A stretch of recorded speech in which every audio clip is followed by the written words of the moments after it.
नारायण। आज हम बात करेंगे मैं कौन हूँ। मैं हूँ कौन? क्या मैं शरीर हूँ? क्या मैं आत्मा हूँ? मैं ना तो शरीर हूँ ना ही मन हूँ। मैं आत्मा हूँ। ये शरीर आत्मा चला रही है। जो दिल धड़क रहा है तब तक धड़क रहा है जब तक आत्मा शरीर में है। किडनियां फिल्टर कर रही हैं वो तब तक कर रही हैं जब तक आत्मा शरीर में है। खून का जो दौरा है वो तब तक है जब तक आत्मा शरीर में है। तो आत्मा तो गाड़ी है, शरीर तो गाड़ी है, आत्मा ड्राइवर है। मैं जो बोल रहा हूँ वो तब तक बोल रहा हूँ जब तक मैं इस देह में हूँ। देह उस वक्त तक नहीं सड़ती जिस वक्त तक आत्मा शरीर के अंदर है। जैसे ही आत्मा निकली सड़न शुरू हो जाती है। 6 घंटे के बाद देह की जो सड़न है वो सबको महसूस होनी शुरू हो जाती है, बदबू आनी शुरू हो जाती है। तो ऐसा आत्मा में क्या है कि जो सारी देह का सिस्टम चला रहा है। अब आत्मा का साइज क्या है, आत्मा का वेट क्या है, बड़ी सर्चेज आती हैं। बहुत व्हाट्सएप यूनिवर्सिटी की बकवास भी आती हैं, फेसबुक यूनिवर्सिटी की बकवास आती हैं, ट्विटर की बकवास आती हैं। बट असल में आत्मा कितनी बड़ी है? एक एक्सपेरिमेंट हुआ। उन्होंने क्या किया, जो अबाउट टू डाई पेशेंट थे, जो मरने के लिए बिल्कुल मरणासन व्यक्ति थे, उनका वजन किया। इतना वजन किया कि वो 0.00001 तक, 4 और 1 उस तक एक्यूरेट था। तो उन्होंने बताया आत्मा का वजन 0.45 है ग्राम, 1 ग्राम का भी आधे से भी कम।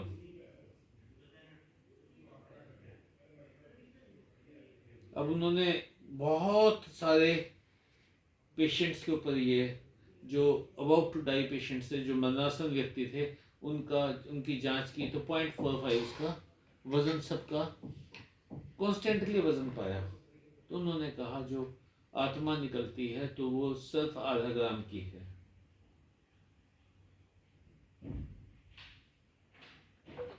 तो किसी ने कहा कि आधा ग्राम की आत्मा 80 किलो के शरीर को कैसे चला लेती है?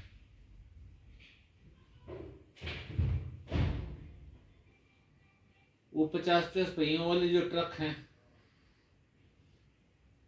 जिनका वजन कई टन है, उसको एक 70-80 किलो का आदमी चला लेता है। ऐसे ही आत्मा शरीर को चला रही है। अब आत्मा क्या है? आत्मा परमात्मा का अंश है।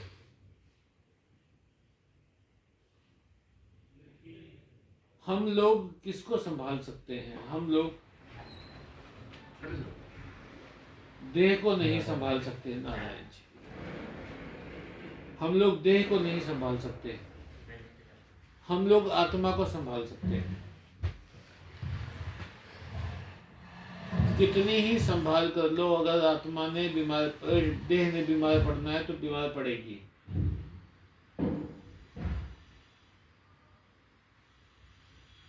बड़े बड़े बॉडी बिल्डर कोविड में चले गए।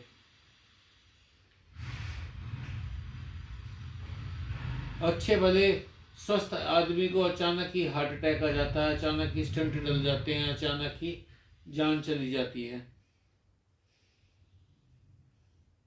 हम देह को संभाल नहीं सकते। जो तकलीफ आनी है देह को, वो तकलीफ आएगी। हमारे हाथ में क्या है? संभालना है।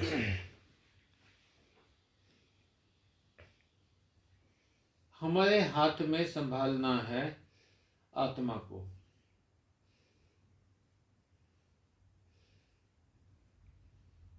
अब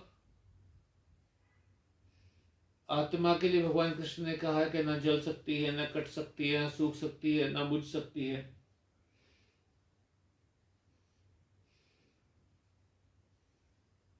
न गल सकती है, न सड़ सकती है। तो आत्मा में हमें चेंजेस क्या लाने हैं?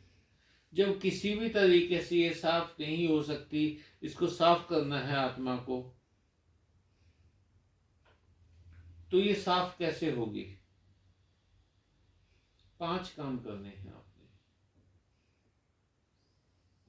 एक तो सबसे पहली बात, गुस्सा या चिड़न छोड़नी पड़ेगी।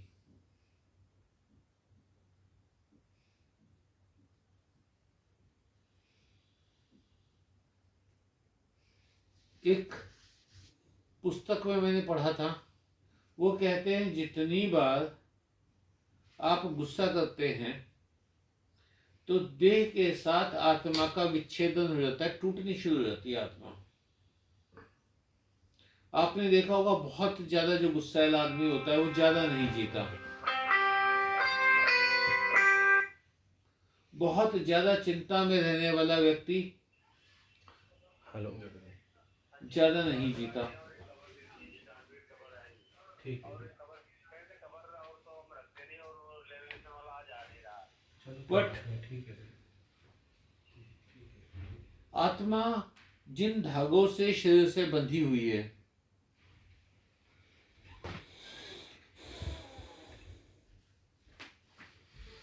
उन धागों के थ्रू बैल चढ़ता है आत्मा पे।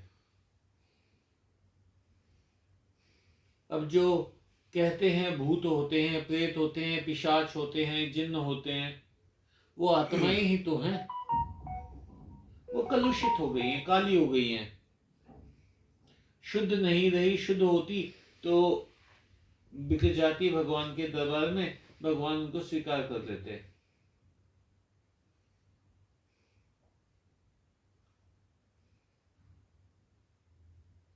हम लोग समझ नहीं पा रहे कि हम लोग एक जन्म जो हमें मिला था वो मिला था आत्मा को साफ करने के लिए, और ये जन्म भी तेजी से निकलता चला जा रहा है हाथ से।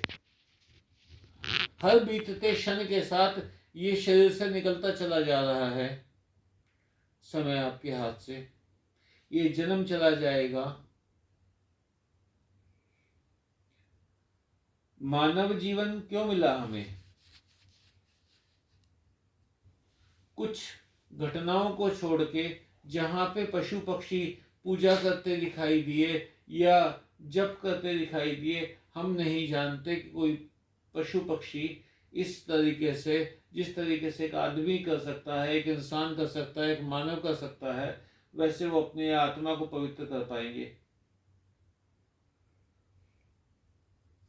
हमने आत्मा पवित्र नहीं की तो एक और जन्म लेना पड़ेगा। तो पहली बात आपको गुस्सा छोड़ना होगा। दूसरी बात आपको ईर्ष्या छोड़नी होगी।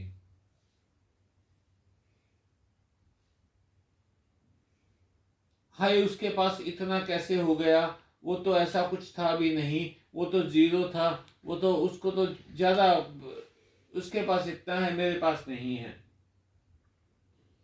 मैं आजकल वो लिख रहा हूँ लक्ष्मी रहस्य, तो कहते लक्ष्मी का वाहन उल्लू है, और लक्ष्मी सबसे ज्यादा उल्लू के पट्टों के पास मिलती है। उल्लू भी है, हाथी भी है, गरुड़ भी है। हम लोगों को उसका धन तो दिख रहा है, उसके किए हुए कर्म नहीं दिख रहे। उसने इस जन्म में कर्म किया, पिछले जन्म में कर्म किया, हम नहीं जानते कहाँ के कर्मों का फल यहाँ पे आया है। धृतराष्ट्र ने भगवान कृष्ण से पूछा, भगवान मैंने ऐसे क्या पाप किए थे कि 100 बेटे थे और 100 के 100 मारे गए?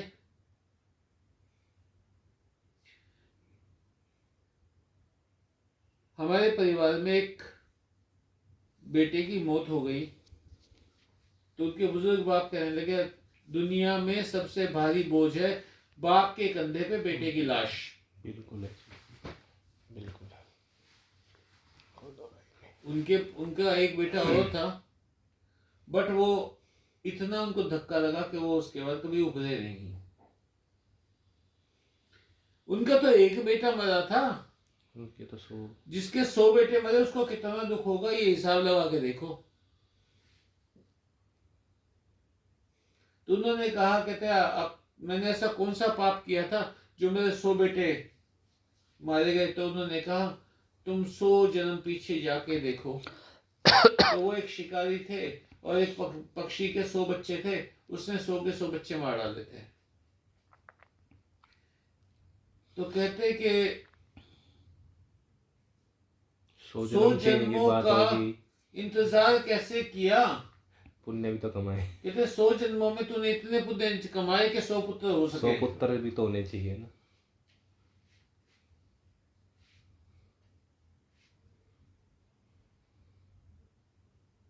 तो इस आत्मा को स्वच्छ करने के लिए, सारे कर्मों से मुक्ति चाहिए। कोई कष्ट आए, कोई रोग आए, कोई नुकसान आए, तो समझ जाना कि कर्मों का भुगतान हो रहा है।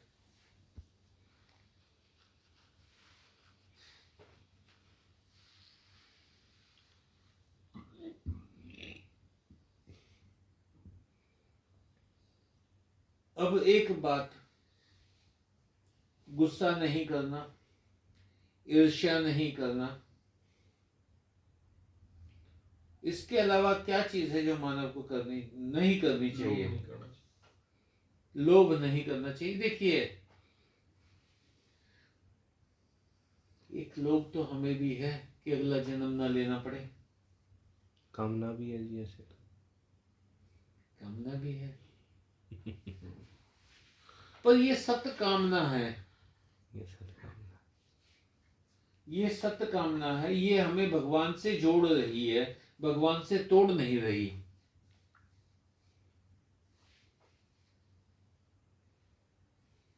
धर्म अर्थ काम मोक्ष 4 चीजें बताई गई हैं। 4 चीज हम सनातन धर्म वाले कहते हैं कि ये 4 चीज हो तो हमारा जीवन सफल है। धर्म हो, धर्म का मतलब क्या है? धर्म का मतलब सनातन धर्म या मुस्लिम धर्म या ये नहीं है। धर्म का मतलब आपके कर्तव्य। मेरा धर्म है कि मैं अपने माता पिता की सेवा करूं, मेरा धर्म है, ये कर्तव्य है। धर्म बेसिकली कर्तव्य है। धर्म जो सनातन धर्म में धर्म की परिभाषा है वो कर्तव्य है, और धर्मों में धर्म का मतलब वही जो कर्म कांड है उसको फॉलो करना है।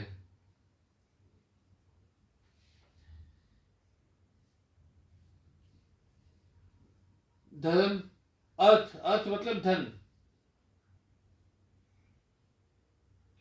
मान लीजिए किसी के पास इतने पैसे नहीं हैं कि वो अपने डेली के खर्चे कर सके, तो उसका पूजा पाठ में मन नहीं लगेगा।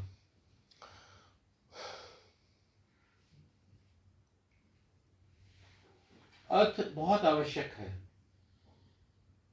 इसीलिए सनातन धर्म में कमाने को कभी भी बुरा नहीं माना गया।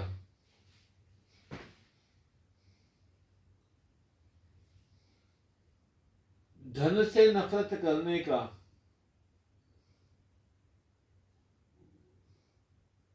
जो कंसेप्ट शुरू हुआ 2500 साल पहले, महात्मा बुद्ध के समय। हाँ, कि जो धन कमा रहा है वो गलत है। पर इतने बड़े बड़े बौद्ध विहार कैसे बनते, भिक्षुओं का खर्चा कैसे चलता अगर धन नहीं होगा तो? काम का अर्थ सिर्फ सेक्स नहीं है, काम का अर्थ है कामना, इच्छा। कामनाएं इच्छा है। अभी मैंने इसे बताया, सत्य कामना, हमारी कामना है कि हम भगवान से जुड़े रहें, भगवान हर वक्त हमें याद रहें। एक कामना ये हो, भाई साहब साथ वाले की कोठी 4 मंजिली है, मेरी 6 मंजिली 6 मंजिली बननी चाहिए। ये कामना आपको भगवान से दूर करेगी, क्योंकि आपको रणनीति बनानी पड़ेगी कि धन ज्यादा कैसे कमाया जाए।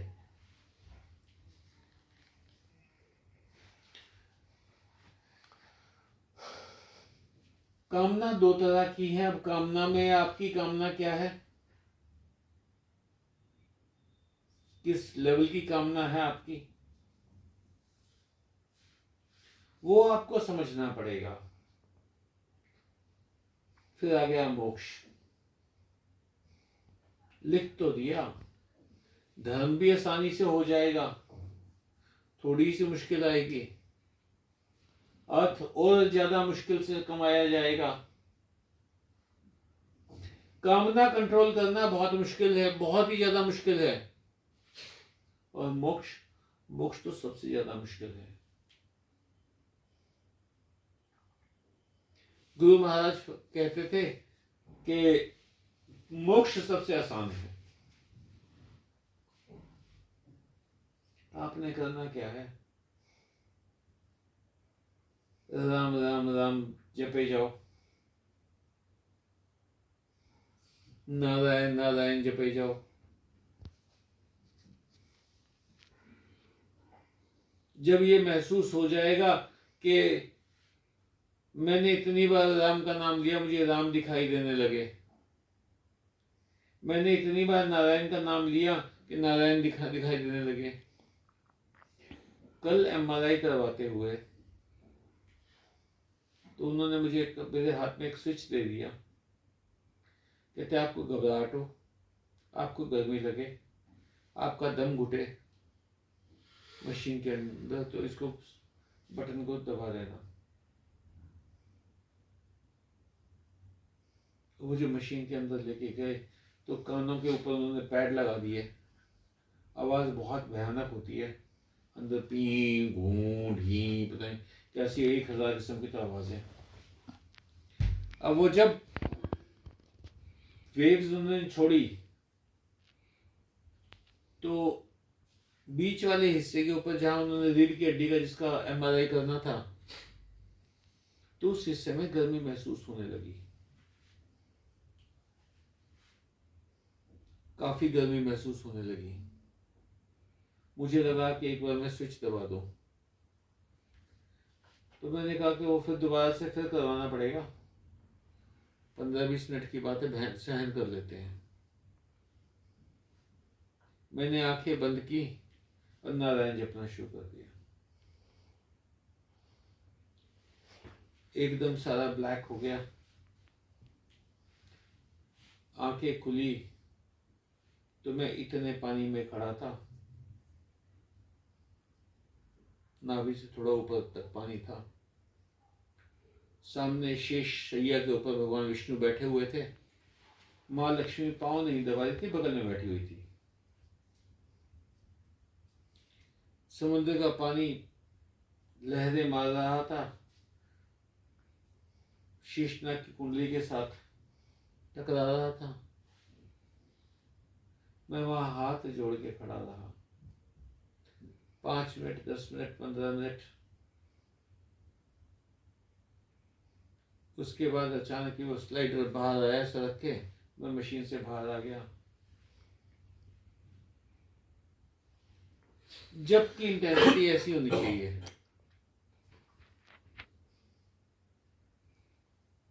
आपने जब कर रहे हैं तो आपके सामने भगवान की फोटो होनी चाहिए, आपके मन में एक छवि बनी हो। ज्यादा मुश्किल तो नहीं है, तो मोक्ष तो सबसे आसान हो गया। पर प्रैक्टिस कितने कर रहे हैं, कोशिश कितने कर रहे हैं इसको पाने की। सब लोग ये सोच के बैठे हुए हैं मैं 100 साल का तक जीऊंगा। 100 साल का बुजुर्ग भी ये नहीं सोचता कि मेरा जाने का समय आ गया है, मुझे सामान बांध लेना चाहिए। वो भी ये तैयारी करके बैठा हुआ है कि अभी तो बहुत टाइम पड़ा हुआ है। यहाँ एक बोर्ड लगा हुआ था ना, दिक्कत यही है कि हम सोचते हैं हमारे पास बहुत समय बहुत है। समय। आपके पास एक क्षण की भी गारंटी नहीं है।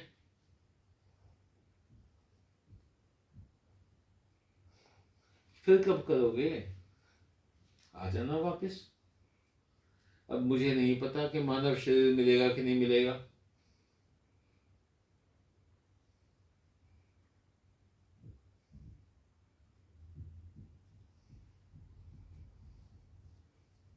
क्या जानते हैं हम लोग? फिर अगला जन्म, फिर अगला जन्म, फिर अगला जन्म। 84 लाख योनियां हैं। क्या पता दोबारा जन्म कब मिलेगा, पता नहीं दोबारा जन्म किस हालात में होगा। तो इंतजार किस बात का है? लेट किस लिए हो रहे हो? बड़ी कामना है कि सब हमें जाने, सब हमें पहचाने, सब हमारी इज्जत करें, सब हमारे बारे में अच्छी अच्छी बात कहें।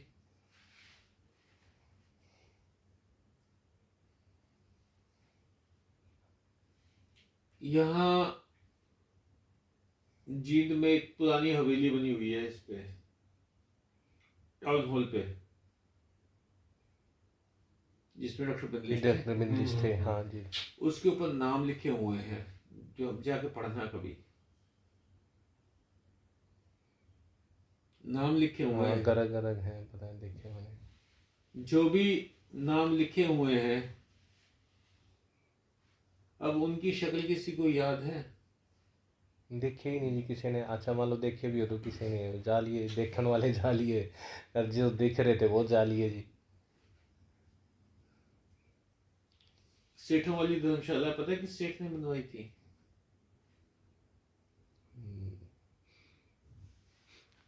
उस पे वो था मेरे ख्याल सेठ नरसिंह दास ऐसा कुछ। दास लिखा हुआ है जी।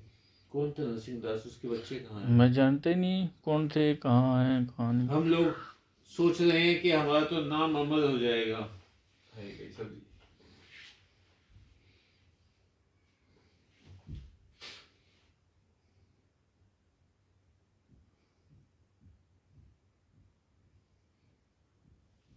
नाम तो चल ही रहा है जी, वैसे धर्मशाला बनवाई है, नाम तो चल ही रहा है।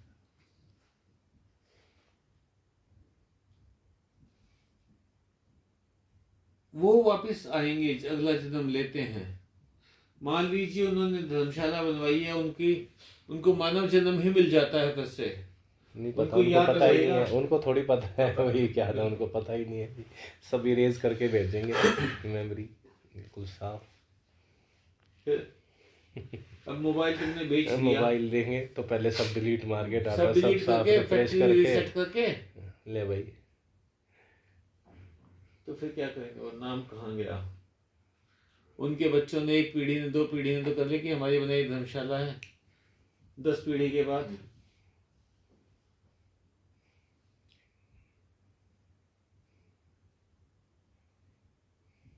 जितना पैसा उस समय में उन्होंने उस पर लगाया, मैं रुपयों की बात नहीं कर रहा, पैसे की बात कर रहा हूं। पहले 64 पैसे का रुपया होता था, अब 100 पैसे का रुपया होता है। जितने पैसों का उन्होंने लगाया उतने नाम जपे होते।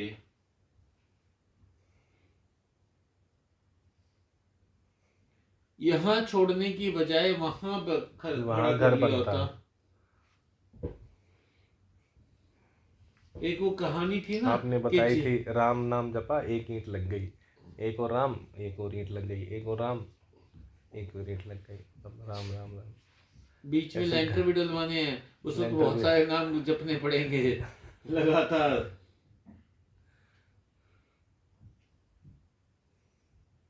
तो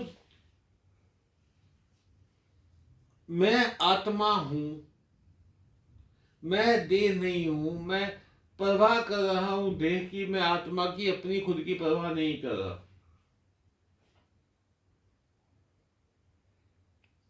मैं तभी तक मैं हूं जब तक मैं इस देह में हूं। एक बात है, जैसे जब ये लगता है ना कि मैं आत्मा हूँ, फिर कोई फर्क नहीं पड़ता। एक बार मैं शॉप पे बैठा हुआ था, बैठे बैठे पता नहीं क्या हुआ, मेरे को लगा कि मैं निकल गया, निकल के और जैसे ऊपर, काफ़ी ऊपर चला गया, और मेरे को दिख रहा है नीचे, दिखते हुए फिर पता नहीं कोई कुछ कह रहा था मेरे को, कोई गुस्सा कर रहा था, मेरे को कोई फर्क नहीं पड़ रहा था। देख रहे हैं, बस विजन बस मैं देख रहा था, कुछ भी फर्क नहीं पड़ रहा था जी, कुछ भी फर्क नहीं पड़ रहा था। मैं कहेगा आर्या कुछ, हम ऊपर से देख रहा हूँ भाई ये भी है भाई, ये पता था भाई जैसे ये है, और कोई फर्क नहीं पड़ रहा था। फिर शॉप पे बैठे बैठे ही हुआ जी ऐसे, तो पता नहीं, बिल्कुल एक अपने मिनट आप आधा को मिनट का। पहचान लो, अपने आप को आत्मा जानो, वो आत्मा जो परमात्मा की तरफ जानी है, जो परमात्मा से जुड़नी है। और ये भी सच्चाई है जी, जब ये हम मान लेते हैं ना भी मैं आत्मा हूँ, फिर कुछ फर्क नहीं पड़ता। फिर ये कहता है भाई ये इसको कह रहा है, मेरे को तो कह ही नहीं रहा, अच्छा, या फिर मेरे लग भी नहीं रहा, फिर कोई फर्क भी नहीं पड़ता जी। तो भाइयों बहनों, एक बात समझ के चलो, मैं कौन हूं ये समझो। जो परमात्मा के से अलग हुआ वो अंश मैं ही हूं, सो अहम। जो परमात्मा को पाएगा वो मैं ही हूं, सो अहम। जिसे कोशिश करनी है वो मैं ही हूं, सो अहम।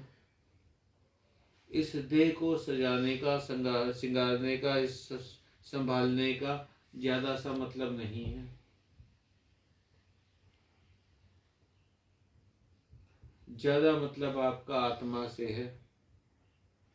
आत्मा को संभालिए, परमात्मा प्रतीक्षा कर रहे हैं आपकी। जब आप आत्मा को संभालने लगे, परमात्मा उसी दिन साथ हो देंगे आपके। वो आपकी मदद करेंगे कि आप अपने अंदर इम्प्रूवमेंट ला सको।